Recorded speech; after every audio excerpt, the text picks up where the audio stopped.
Alright, so this is going to be part 70 of the first Ace Attorney game that I did on our channel, which is going to be the last part of the playthrough. I know that a lot of you have realized that I've finished the first game. I finished the last case of the game on part 69, and a lot of you have laughed at that in your minds.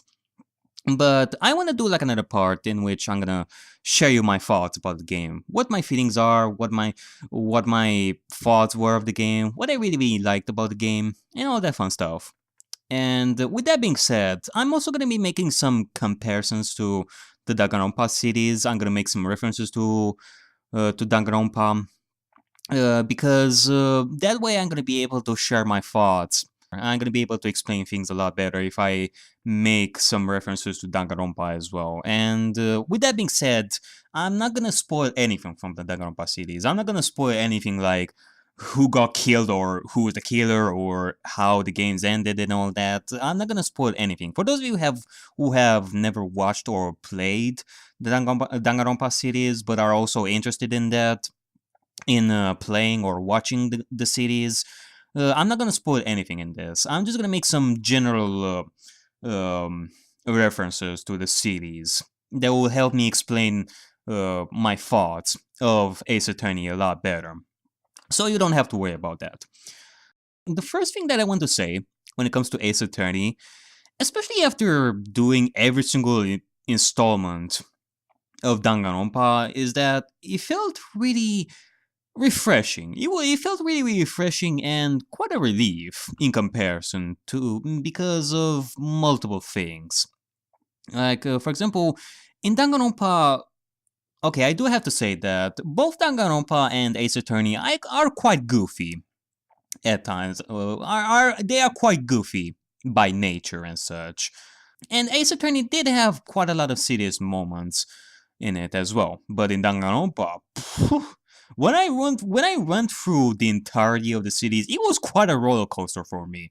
I was quite sad a lot of the times. I was quite angry at a lot of times. It was quite a roller coaster for me.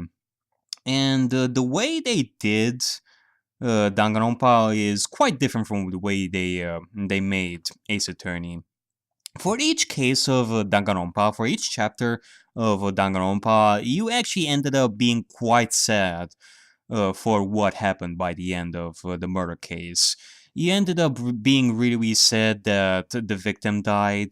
You end up being really sad because the killer did it, because you find out who the killer was and why they did it, and all that stuff. They managed to humanize almost every single student, and every single killer, and explained why they did what they did. And like almost every single case, like every single chapter in the Danganronpa games ended up being really sad for me and well, quite unfortunate and all that.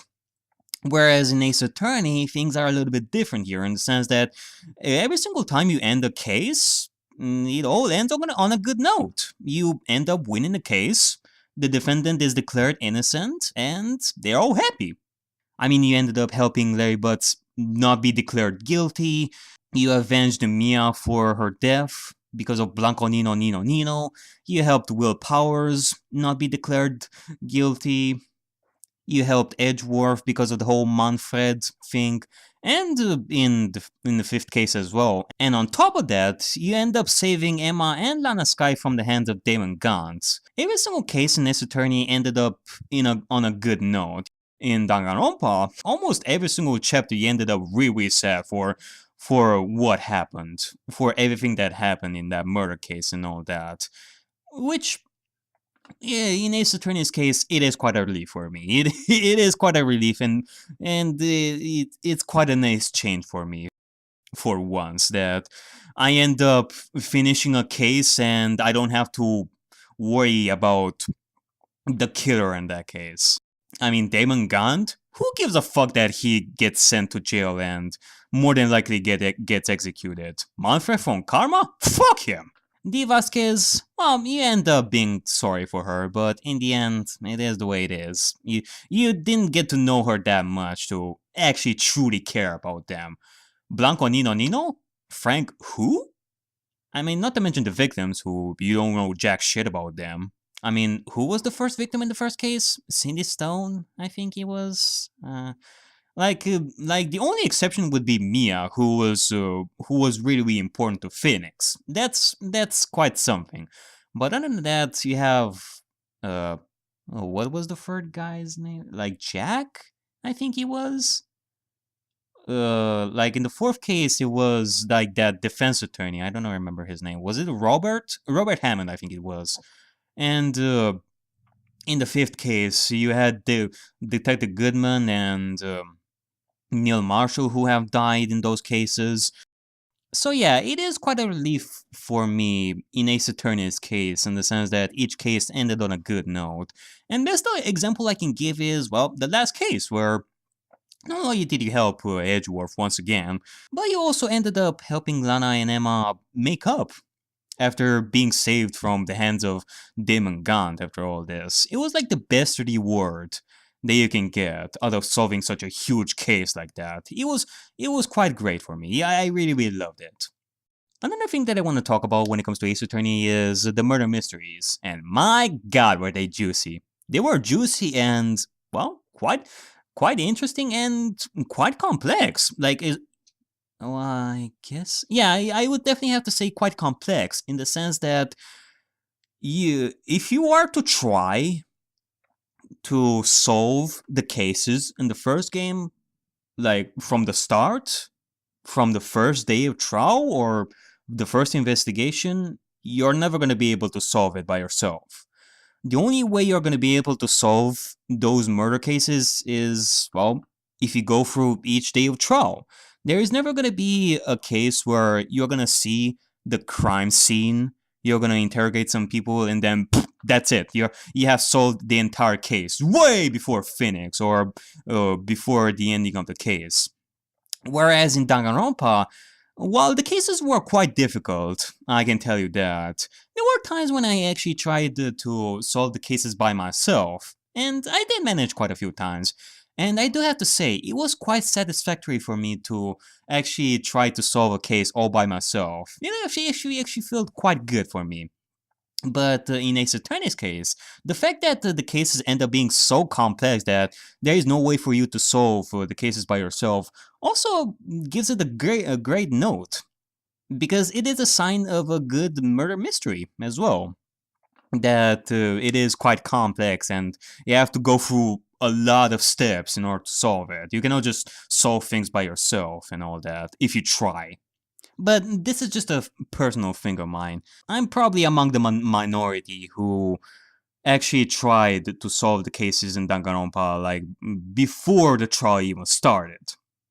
Because the way it worked in Danganronpa is that you only had one trial, like for each murder case, for each chapter and all that. You don't really have like days of trials and like multiple investigations. You had like one investigation and one trial for the murder case, whereas in Ace Attorney you had like multiple of those. So I always tried to solve to see how far I can reach in solving the murder case before I went into the trial and see, okay, so I was right about that.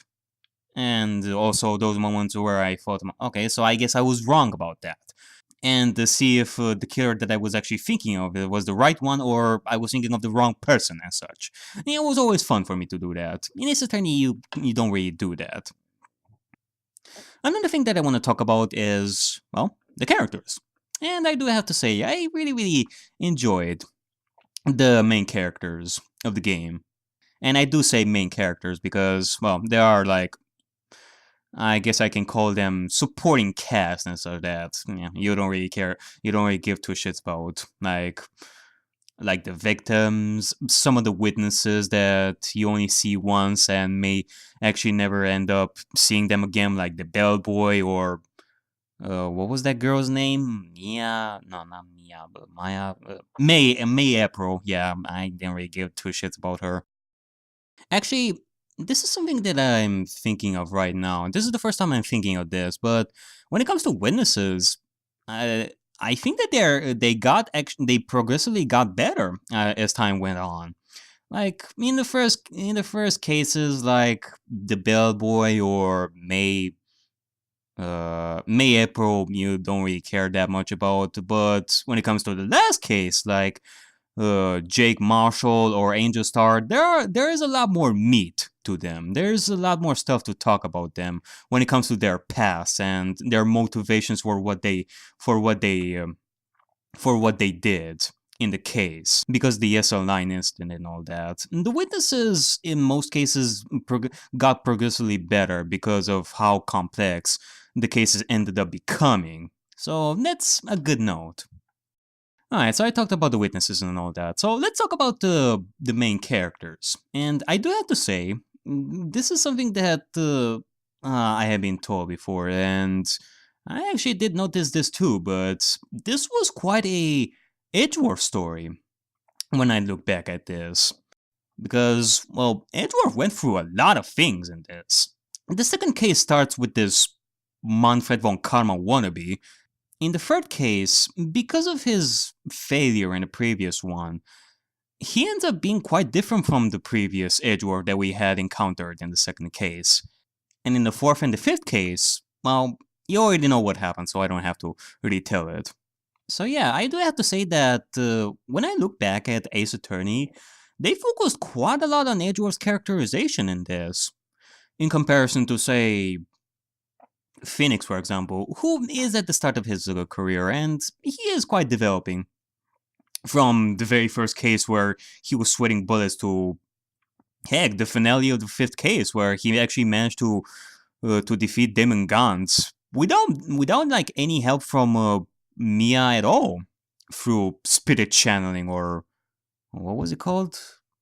I don't even know if that's I don't even know if it's spirit channeling or something like that. Either way, he didn't need like any help from Mia. He actually had a plan as well, which was really interesting to see as well. But you can tell that the first Ace Attorney focused quite a lot more on Edgeworth's characterization because of the problems that Edgeworth had, the enemies that Edgeworth had, and the question of, well, what is he gonna do from now on? What is he gonna do after the events of Damon Gunn's murder? And it comes to me as a surprise, a little bit, although quite not, that Edgeworth is actually my favorite character.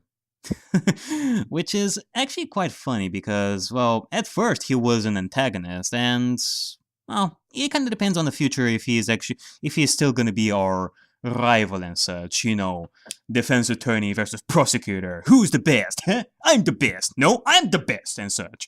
But it kind of depends if we're still gonna hold that sort of rivalry. But I don't think that he is going to be seen as an antagonist right now. At the beginning, he was our antagonist and such, but not anymore. And it is a little bit funny because usually for favorites, I have heroes and underdogs. I don't really focus too much on antagonists and villains and such. But hey, Edgeworth managed to become a favorite of mine. But maybe it's because he isn't an antagonist anymore, and he actually has quite a character in this in comparison to the others. IFA is quite a lovely girl, and it probably doesn't come as a surprise that she's actually my favorite girl in the first Ace Attorney. Like, I liked her. And her arc in the fourth case was something that I really, really liked, in which she questions if she is useful or not, and trying her best to be useful to Phoenix, which is something that I'm more familiar with. But yeah, those are my thoughts about the first Ace Attorney. I'm sure that there are quite a lot more stuff that I can talk about, but these are the thoughts that I wanted to share with you guys for this. And I'm sure they're gonna talk more about this sort of stuff, either in the comment section or in the future. For right now, I do have to say thank you guys for watching, and I hope that you really enjoyed the first series. And if you did, it really means a lot for me. And, well, stay tuned for the sequel.